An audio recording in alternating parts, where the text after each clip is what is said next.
Like, comment, and subscribe. दिव्यों और सज्जानों, क्या आप विश्वास करेंगे अगर हम आपसे कहें कि एक समय था जब भारत की धड़कन, इसका राजनीतिक और सांस्कृतिक मंच बिहार की धरती पर स्थित था। जी हाँ, ये कोई कल्पना नहीं बल्कि इतिहास का एक स्वर्णिम अध्याय है। पाटलिपुत्र, आज का पटना, सिर्फ एक शहर नहीं बल्कि एक विशाल साम्राज्य का केंद्र था, जिसकी शक्ति और वैभव की गूंज दूर देशों तक सुनाई देती थी। आज हम समय के पन्नों को पलटकर उस गौरवशाली युग की कहानी समझने की कोशिश करेंगे। हम ये भी जानेंगे कि इस विशाल कहानी में राजपूतों का क्या स्थान था और उनका इस भूमि से कैसा नाता रहा। तो आइए शुरू करते हैं ज्ञान का ये सफर। आपके मन में ये सवाल स्वाभाविक है, आखिर ये कब की बात है? ये उस प्राचीन काल की बात है जब बड़े बड़े साम्राज्य उभर रहे थे। यहाँ गंगा के तट पर मगध साम्राज्य ने जन्म लिया। उसकी राजधानी पाटलिपुत्र ने ऊंचाइयां छू।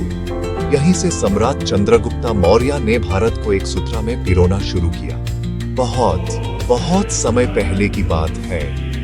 गंगा सोन दोनों नदियों के संगम पर एक शक्तिशाली राज्य जिसका नाम था मगध की गोद में पाटलिपुत्र एक अद्भुत नगर। ये शहर सिर्फ ईंट पत्थर नहीं था, ये भारत की आत्मा का प्रतिनिधित्व करता था।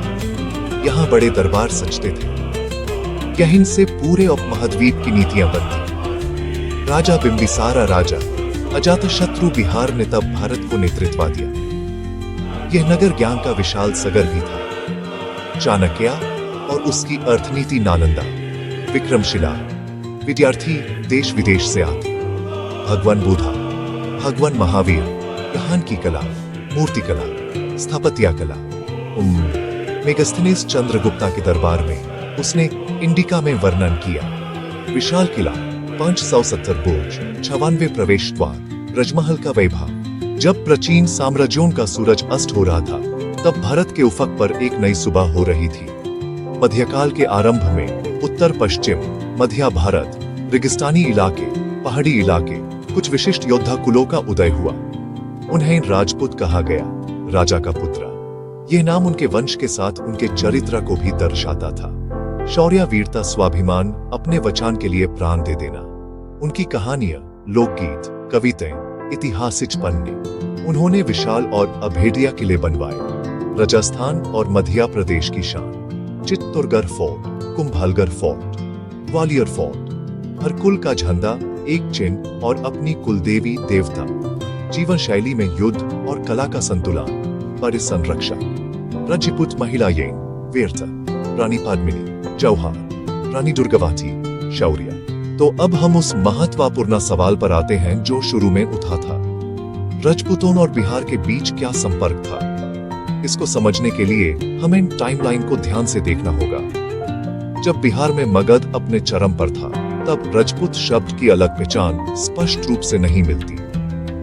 उस समय राजनीति का केंद्र पाटलिपुत्र था। मध्यकाल में क्षेत्रीय शक्तियों का अलग रूप उभरता है। कन्नौज, दिल्ली, अजमेर, नए शक्ति केंद्र, राजपूत वंश उभरते हैं। इस दौरान बिहार का पुराना प्रभुत्व कम हो चुका था।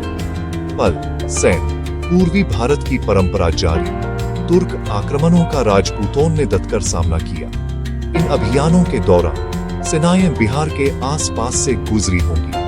कभी अप्रत्यक्ष, कभी प्रत्यक्ष संपर्क स्थापित हुआ। सांस्कृतिक आदान प्रदान एक महत्वपूर्ण कड़ी।